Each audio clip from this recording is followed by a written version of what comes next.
Emma Rodriguez had always been good at making the best of difficult situations. When her graphic design client started paying late and her rent jumped by $300, she didn't panic.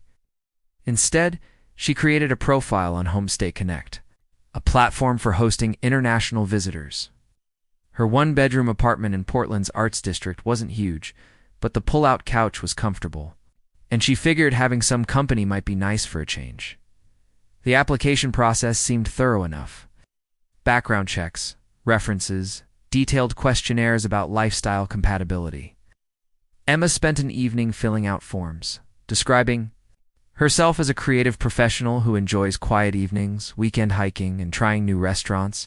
She uploaded photos of her cozy space, exposed brick walls lined with her artwork, plants trailing from floating shelves, and the small balcony overlooking the tree-lined street. Within a week, she received a message from Yuki Tanaka, a 24-year-old art student from Osaka who wanted to spend 6 weeks in Portland studying American creative culture and improving English conversation skills. Her profile picture showed a petite woman with shoulder-length black hair and wire-rimmed glasses, smiling shyly at the camera. Her written English was formal but clear, and she'd included a portfolio of delicate watercolor paintings that reminded Emma of cherry blossoms and morning mist. "I am very respectful guest and eager to learn about American artistic community," Yuki had written. "I promise to be helpful and not disturb your creative work. Perhaps we can exchange cultural knowledge about art techniques." Emma found herself charmed by the politeness and the shared interest in art. Most of the other inquiries she'd received were from college students looking for cheap accommodations, or older travelers who seemed more interested in free lodging than cultural exchange. Yuki's messages suggested someone genuinely interested in learning, and Emma liked the idea of having an international perspective around while she worked on her latest illustration project. After a few more exchanges about house rules and expectations, Emma confirmed the booking. Yuki would arrive on a Thursday afternoon in early October, just as Portland's famous fall colors were beginning to emerge. Emma spent the week before her arrival making small preparations, clearing closet space, stocking up on tea and rice, and researching Japanese customs, so she could be a considerate host. The building's front door buzzed at exactly 3:30. On Thursday afternoon, Emma pressed the intercom button and heard a soft, accented voice say, "Hello, this is Yuki Tanaka." When Emma opened her apartment door a few minutes later, she found a young woman who looked exactly like her photos, though perhaps a bit smaller and more delicate than expected. Yuki wore a simple navy dress and carried a single rolling suitcase that seemed almost too big for her slight frame. "Thank you so much for welcoming me," Yuki said, bowing slightly before offering a small wrapped gift. "I bring traditional sweets from Osaka. I hope you will enjoy them." Emma accepted the gift warmly, immediately impressed by the thoughtfulness. "You didn't need to do that, but thank you. How was your flight? You must be exhausted. Very long." "But I am excited to be here," Yuki replied, looking around the apartment with wide, curious eyes. "Your home is so beautiful. It's very artistic, like I hoped." Emma gave her the full tour, explaining how everything worked: the quirky shower that took a moment to warm up, the coffee maker that had to be coaxed into cooperation, the building's shared laundry in the basement. Yuki listened intently to every detail, occasionally asking clarifying questions about daily routines and household systems. "In Japan, we remove shoes always," Yuki mentioned, gesturing toward her feet. "Is this okay for American apartment?" "Of course, whatever makes you comfortable," Emma replied, slipping off her own sneakers. "I actually prefer it that way too." As evening approached, Emma suggested they order takeout from her favorite Thai restaurant so Yuki wouldn't have to worry about cooking while adjusting to the time change. They sat cross-legged on floor cushions around Emma's low coffee table, sharing pad thai and green curry, while Emma pointed out neighborhood landmarks through the large windows. "Portland seems a very creative city," Yuki observed, carefully managing her chopsticks. "There's many art galleries and interesting buildings. I want to explore everything." "We'll have plenty of time for that," Emma said. "There's a great art walk-on first Thursday, and the Saturday market has amazing local crafts. I think you'll love it here." Yuki nodded enthusiastically, then pulled a small notebook from her purse and made a quick note. I write down all recommendations.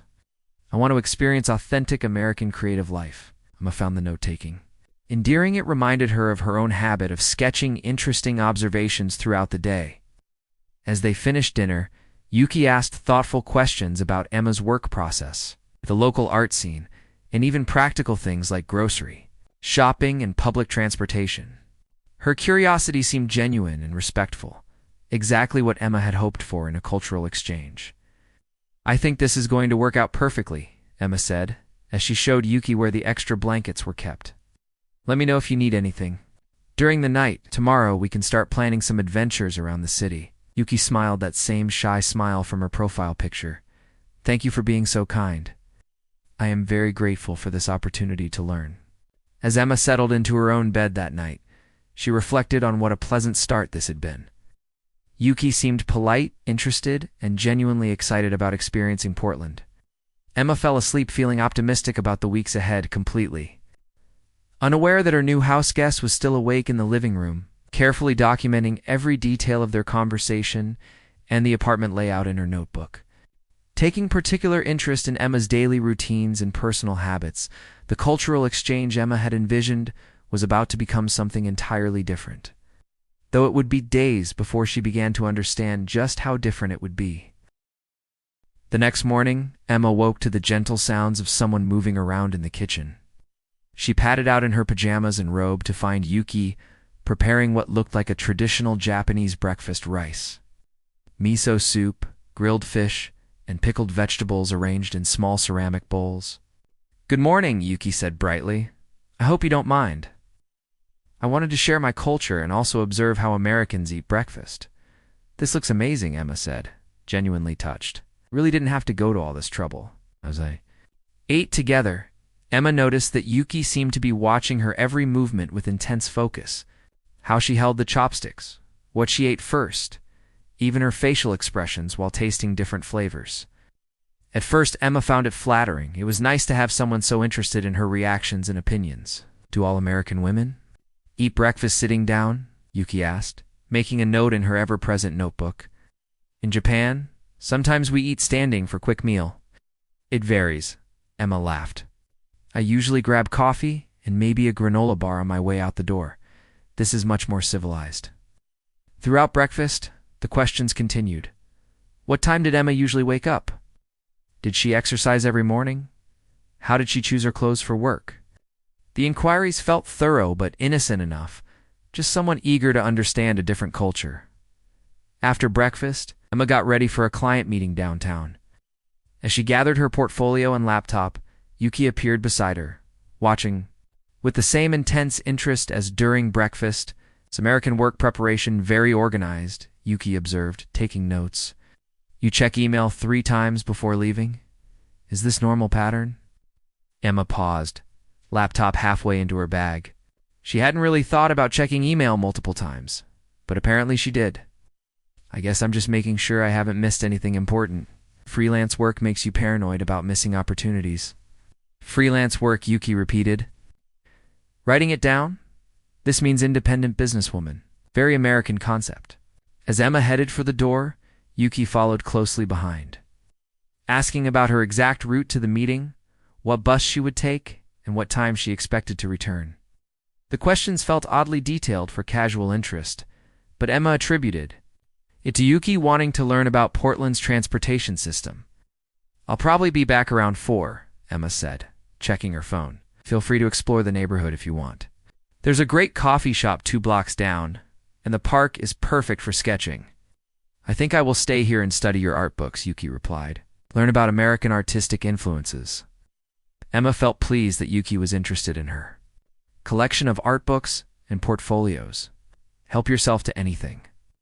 There's leftover Thai food in the fridge if you get hungry. The client meeting went well, but Emma found herself distracted by a series of text messages from Yuki throughout the day. They started innocently enough. Thank you for sharing your art books. Very educational about American design thinking. Then became more specific. I noticed you organize your drawing supplies by color, not by type. Is this American artistic method? Here. Photograph on desk. Is this family member? American family relationships, very interesting to study. By lunchtime, the messages were arriving every 20 minutes with observations about Emma's apartment, her belongings, and even questions about items in her bedroom that Yuki somehow had access to. Your clothing style, very unique. I count 12 black shirts and 8 pairs of jeans. American minimalist fashion? Emma stared at her phone during lunch, feeling a strange unease. How had Yuki counted her clothes, and why would she think to do that? She decided not to respond to the messages right away, hoping to subtly discourage the constant communication. When she returned home that afternoon, Emma found Yuki sitting at the kitchen table with several of Emma's sketchbooks open in front of her, along with her notebook and what appeared to be photocopies of some of Emma's drawings. "Welcome home," Yuki said cheerfully. "I hope your work meeting was successful. I have been studying your artistic development very carefully." Emma set down her bags, trying to process the scene. "You... copied my sketches." "Only for learning purposes," Yuki explained quickly. "I want to understand how American artists develop their personal style. Your work shows very interesting progression over time." Emma approached the table and saw that Key had not only photocopied several pages from her private sketchbooks, but had made detailed written observations about each piece, including dates, techniques used, and what appeared to be psychological interpretations of the subject matter. "These sketchbooks are pretty personal," Emma said carefully. "They're more like visual diaries than finished work." "Yes, exactly," Quoke exclaimed, her eyes lighting up. "Personal artistic expression is very American concept.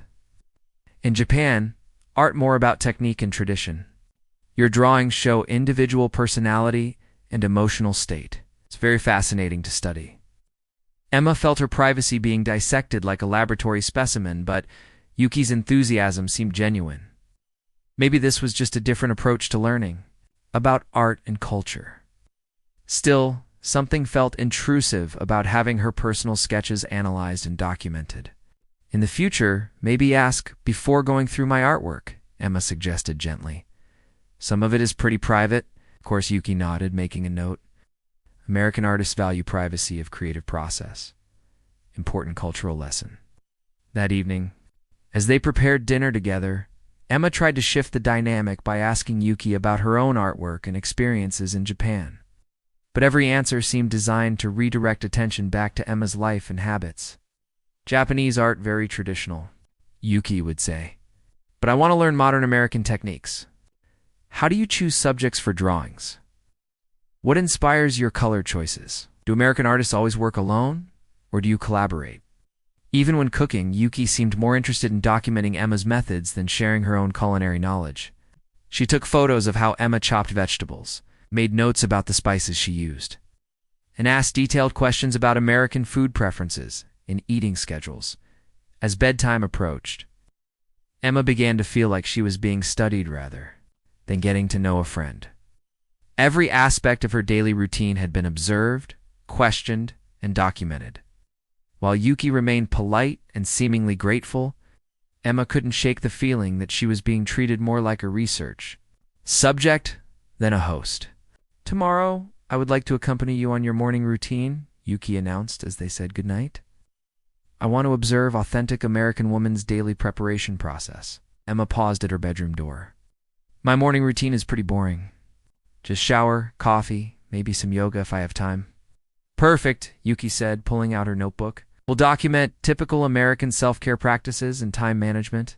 It's very important cultural data." As Emma closed her bedroom door that night, she couldn't help feeling that something fundamental had been lost in translation. This wasn't the mutual cultural exchange she had expected. Instead, she felt like she was living under a microscope, with every personal detail being cataloged for some purpose she didn't quite understand.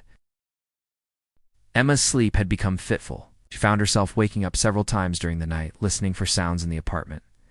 Something about Yuki's constant observation during the day made her feel hyper-aware of her own presence in the space, even while sleeping on Friday morning. Emma discovered the first sign that boundaries were dissolving in ways she hadn't authorized. Her favorite coffee mug, a handmade ceramic piece from a local artist, was sitting in a completely different cabinet than where she always kept it. When she opened her usual cabinet, She found all her dishes had been rearranged according to some systems she didn't recognize. "Yuki," Emma called out, finding her houseguest doing yoga in the living room. "Did you reorganize the kitchen?" "Yes," Yuki said brightly, maintaining a perfect warrior pose. "I studied your dish organization and improved efficiency, very American concept, optimization of space and time." Emma looked back at the kitchen, trying to process this. "I appreciate the thought, but I had things organized the way I liked them. I knew where everything was, but now is better system," Yuki insisted, transitioning into downward dog. "I observed your morning coffee routine and created a more logical flow. You will save 1.2 minutes each morning." The precision of that estimate unsettled Emma. Had Yuki been timing her morning routine? And why would someone think to do that without asking? As the day progressed, Emma noticed other small changes. Her bathroom products had been arranged by height rather than by how often she used them. Her mail had been sorted into neat piles on the kitchen counter. Even her throw pillows had been repositioned, according to some aesthetic principle that wasn't her own. Each time she discovered a change, Yuki had the same cheerful explanation. She was learning American household management by practicing organizational techniques. The logic seemed reasonable enough, but Emma felt increasingly like a stranger in her own space. That afternoon, while Emma worked on a client project at her desk, she became aware that Yuki was sitting unusually close on the couch watching her work process with intense focus. Every few minutes, she would make notes in her notebook, occasionally asking questions about Emma's creative decisions.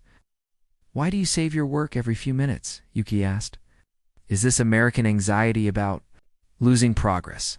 "It's just good practice," Emma replied, trying to concentrate on her design. "Computers can crash, files can get corrupted." "Ah," Yuki nodded, writing this down. American women plan for technological failure. Very practical thinking, Emma found. It increasingly difficult to focus with someone documenting her every move. When she got up to get water, Yuki followed, asking about American hydration habits. When she stretched to relieve tension in her neck, Yuki wanted to know if this was typical American stress response. "Yuki," Emma finally said, closing her laptop. "I need some space to work, but you could explore the neighborhood this afternoon." "But I learned so much by observing your natural work environment," Yuki protested. American. Creative process very different from Japanese methods. "I must document properly." The word document sent a chill through Emma. This wasn't casual cultural curiosity anymore. It felt like systematic data collection. That evening, Emma decided to take a shower before dinner, looking forward to a few minutes of privacy. She emerged from the bathroom 20 minutes later. She found Yuki examining the contents of her bedroom dresser, making notes about the organization of her clothing. "What are you doing?" Emma asked, clutching her towel more tightly. "I study American women's clothing organization patterns," Yuki replied matter-of-factly. "Very interesting how you separate work clothes from casual clothes. And your undergarments. Organized by color, not by function. This tells me about American priorities." Emma felt her face flush with embarrassment and anger. "Those are my private belongings, Yuki. You can't just go through someone's personal items." Yuki looked genuinely surprised. "But I want to understand complete picture of American lifestyle. How do I learn if I don't examine all aspects?" "There are things you don't get to examine," Emma said firmly. "Personal clothing, private papers. Anything in my bedroom that's off limits?" "Off limits," Yuki repeated, writing it down. American privacy boundaries very complex. In Japan, family members help with all household organization. "But we're not family," Emma pointed out. "We're barely friends. We've known each other for 2 days." The comment seemed to hurt Yuki's feelings, but she continued taking notes. American. Friendship develops slowly. Personal space more important than cultural learning. Emma retreated to her bedroom to get dressed, feeling shaken by the violation of her privacy. When she came back out, she found that Yuki had prepared dinner, but something felt different about the kitchen. It took Emma a few minutes to realize that several items were missing. A wooden spoon she'd bought at a craft fair. A small ceramic bowl her sister had made in pottery class, and a vintage salt shaker she'd inherited from her grandmother. "Yuki, have you seen my wooden spoon?" The one with the carved handle? Oh, yes, Yuki said, stirring rice with the missing spoon. I borrowed for cooking. Very beautiful craftsmanship. American handmade items show individual artistic expression. Watched her use the spoon that held sentimental value, feeling another boundary crossed. That spoon has special meaning to me. I'd prefer if you asked before using my personal things. I make note, Yuki said, but she continued using the spoon. American objects have emotional significance beyond function. Very different from Japanese minimalism. As they ate dinner, Emma found herself cataloging her own belongings, wondering what else had been borrowed, moved, or studied. The apartment, that had felt like a safe haven now, felt like a laboratory, where she was both the researcher's assistant and the primary specimen. That night, Emma made sure to lock her bedroom door for the first time since moving into the apartment. As she settled into bed, she could hear Yuki moving around in the living room, occasionally opening and closing drawers or cabinets. The sounds continued well into the night, making Emma wonder what other aspects of her life were being documented while she slept. She fell asleep thinking about how to address the boundary issues without seeming unwelcoming or culturally insensitive. Maybe tomorrow she could have a gentle conversation about privacy and mutual respect. Emma had no way of knowing that Yuki's late-night activities involved far more than household organization, and that the missing items were being photographed, measured, and cataloged for purposes that had nothing to do with cultural exchange. Emma woke up Saturday morning to an unsettling sight. Standing in front of the bathroom mirror was someone who looked remarkably like her, but wasn't. Yuki had changed her hairstyle overnight, cutting and styling her black hair into layers that closely resembled Emma's shoulder-length brown waves. She was also wearing makeup applied in a way that emphasized features Emma had always considered uniquely her own, the slightly winged eyeliner, the subtle contouring around her cheekbones. "Good morning," Yuki said brightly, turning from the mirror. "I decided to try American beauty techniques. It's very interesting how makeup can change facial structure." Emma stared, feeling like she was looking at a funhouse mirror version of herself. "You, cut your hair." "Yes, I study your hairstyle." Very carefully, Yuki explained, running her fingers through the newly layered strands. "American women use hair to express personality. I want to understand this concept." Something about seeing her own appearance reflected back at her felt deeply unsettling. Emma had always taken pride in her distinctive look, the way her hair fell naturally, her minimal but carefully applied makeup, her personal style that balanced artistic flair with professional polish. Seeing it replicated felt like identity theft. "That's quite a dramatic change," Emma managed to say. "Also purchased new clothes yesterday while you worked," Yuki announced, disappearing into the living room and returning with several shopping bags. "I want to understand American fashion choices." One by one, Yuki pulled out items that were nearly identical to pieces in Emma's wardrobe. A black V-neck sweater in the same cut and style Emma wore regularly. Dark jeans with similar distressed details. Even a leather jacket that looked remarkably like the vintage one Emma had spent months searching for at thrift stores. "Where did you find these?" Emma asked, examining the jacket. It wasn't exactly the same as hers, but close enough to be disconcerting. "I took photographs of your clothing for reference," Yuki explained, pulling out her phone to show Emma dozens of pictures of her open closet, dresser drawers, and even items laid out on her bed. Then I used American shopping applications to find similar items. Very efficient system. Emma felt a chill run down her spine. "You photographed my clothes? When?" "While you shower, while you work, when you sleep," Yuki said matter-of-factly. "I document everything for complete cultural study." The casual admission that Yuki had been entering her bedroom while she slept made Emma feel physically sick. "You've been in my room at night? Only for research purposes," Yuki assured her. "I measure your clothes for proper sizing, study your jewelry organization, observe your sleep position for understanding American rest patterns." Emma sank down onto the couch, trying to process what she was hearing. "Yuki, that's completely inappropriate. You can't enter someone's bedroom while they're sleeping." "But how else do I learn authentic behavior?" Yuki asked, seemingly puzzled by Emma's distress. "Americans very private during day. Nighttime observation shows natural state. The rest of the weekend became increasingly surreal." Yuki appeared for meals wearing Emma's clothing styles so precisely that neighbors did double takes when they walked to the corner store together. She had somehow acquired the same perfume Emma wore, applied it with the same light touch to her wrists and neck. Most disturbing was how Yuki had begun adopting Emma's mannerisms. The way she tucked her hair behind her ear when thinking, her habit of tapping her pen against her lip while working. Even her laugh had changed, becoming closer to Emma's own distinctive giggle. "I practice American confidence," Yuki explained. When Emma pointed out the behavioral mimicry, "I study how successful American woman presents herself to world."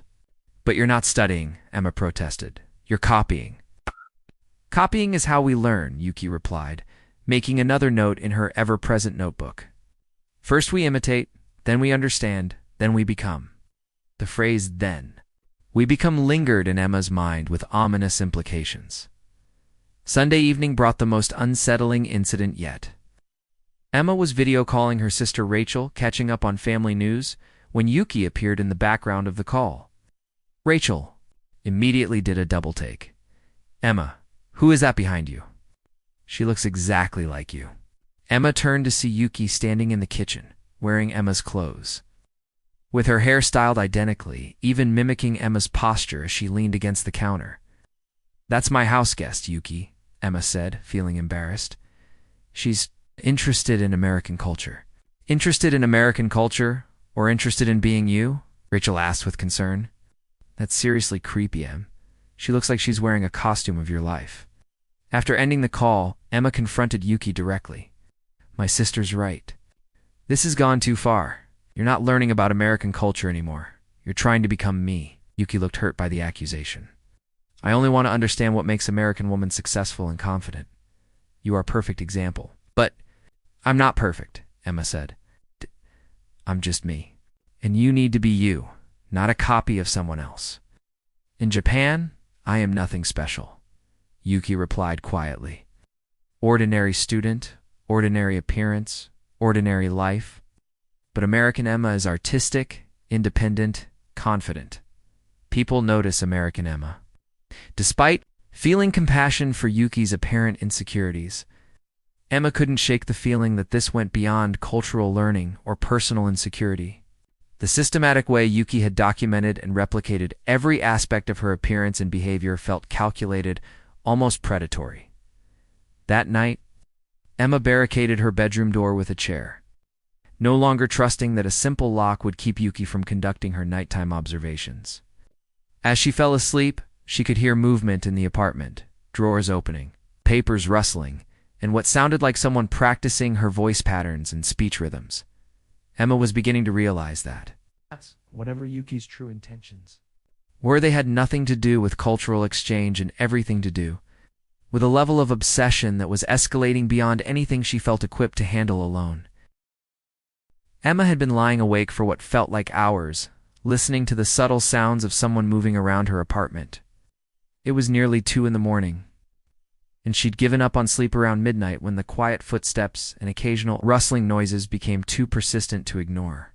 She'd wedged a chair under her bedroom door handle, but somehow that only made her feel more trapped rather than secure. The sounds stopped abruptly, and Emma held her breath, straining to hear what was happening in the silence. Then she heard something that made her blood run cold, the soft click of her bedroom doorknob being turned. The chair scraped quietly against the floor as someone tested the door against the makeshift barricade. Emma Yuki's voice came through the door, barely above a whisper. "Are you awake?" Emma remained perfectly still, hoping Yuki would assume she was sleeping and go away. Instead, she heard a soft tapping on the door. "I know you are awake," Yuki continued quietly. "Your breathing pattern changed 15 minutes ago. Also, American women move differently in bed when they pretend to sleep versus natural sleep." The clinical observation about her breathing and movement patterns sent terror through Emma's body. How long had Yuki been monitoring her sleep? And how had she learned to distinguish between genuine and pretended unconsciousness? "Emma, I need to continue my nighttime cultural observations. This is very important research." Emma finally found her voice, though it came out shakier than she intended.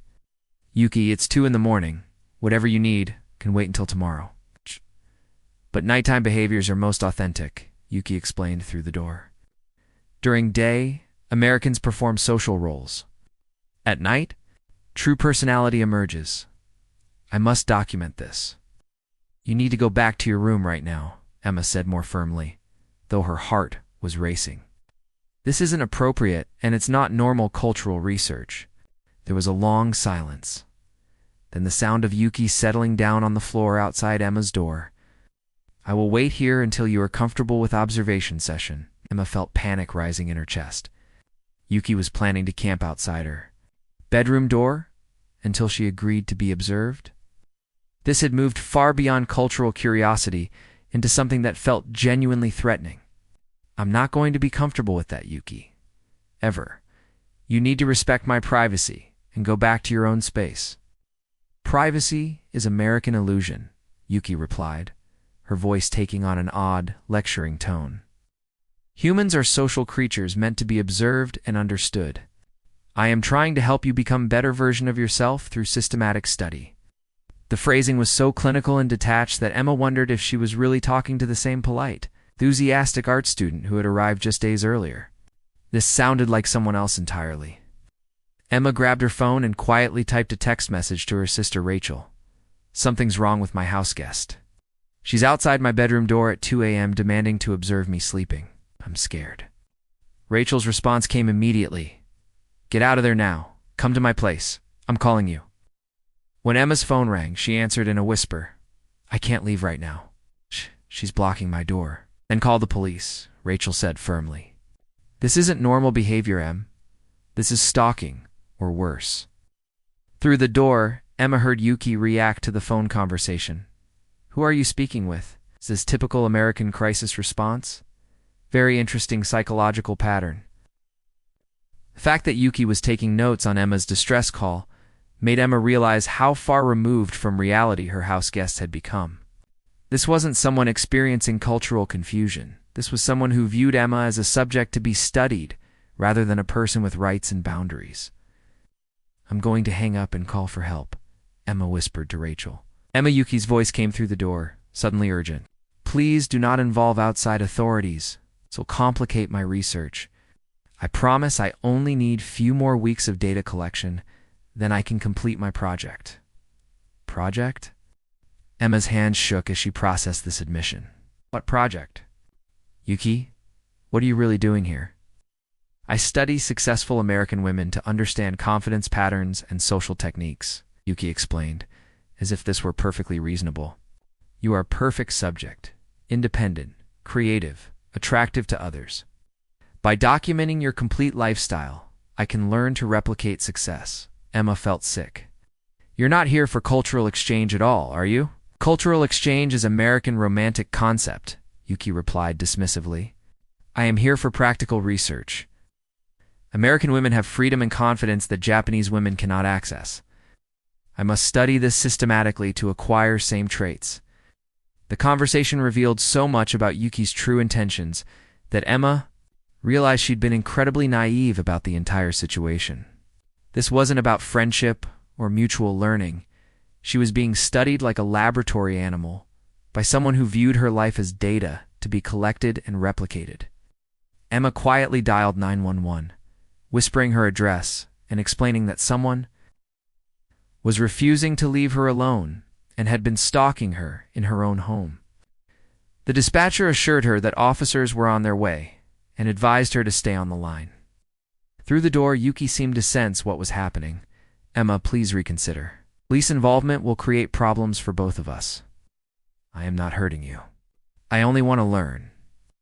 Learning doesn't involve entering someone's bedroom at night without permission, Emma replied, finding strength in her voice. Learning doesn't involve copying someone's entire appearance and identity. What you're doing is illegal. American legal system very complicated, Yuki observed, apparently still taking notes. But I document this interaction as well. Crisis response very revealing about personality structure, even in the midst of what she clearly understood. To be an emergency situation, Yuki was treating Emma's terror as research data. Emma realized that she'd been living with someone who fundamentally didn't view her as human, just as a fascinating specimen whose behavior patterns were worth studying and replicating. When she heard sirens approaching the building 15 minutes later, Emma felt relief flood through her body. But she also heard Yuki moving away from the door, and the sound of hurried packing coming from the living room. Whatever Yuki's true identity and intentions were, she apparently had no desire to explain them to law enforcement officers. Emma waited until she heard the police knocking on her apartment door before moving the chair and emerging from her bedroom. As she opened the front door to let the officers in, she discovered that Yuki had vanished completely, leaving behind only her notebook and Emma's stolen personal belongings arranged in neat, carefully labeled rows on the coffee table like evidence in a crime scene.